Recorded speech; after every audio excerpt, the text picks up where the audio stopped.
একটা দেশে একটা রাজা আর একটা রানী ছিলেন। রাজা রানী দীর্ঘদিন ধরে ছিলেন নিঃসন্তান।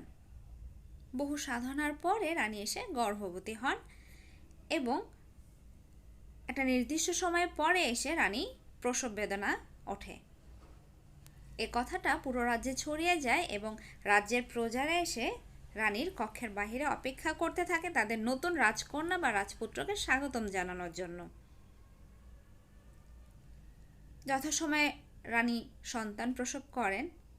তিনি প্রসব বেদনায় এতটাই কাতর ছিলেন যে তার সন্তানকে হঠাৎ বলে ওঠেন, সন্তানটা দেখতে না আমার মতো না রাজার মতো, আমাদের সন্তানটা দেখতে একটু কালো।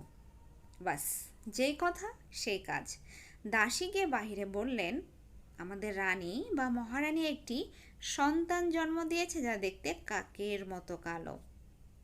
এরপর এই কথাটা লোকমুখে প্রচলিত হতে থাকে।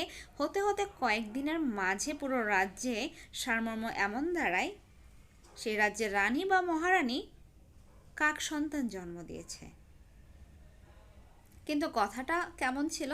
সন্তান হোক ছেলে বা মেয়ে, যেটা দেখতে কালো, রাজা বা রানীর মতো নয়।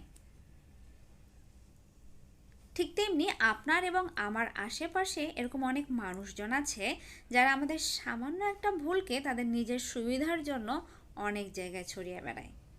এত জায়গায় ছড়িয়ে বেড়ায় যে এরা আপনার আমার বেঁচে থাকা মুশকিল করে দিয়ে দিবে।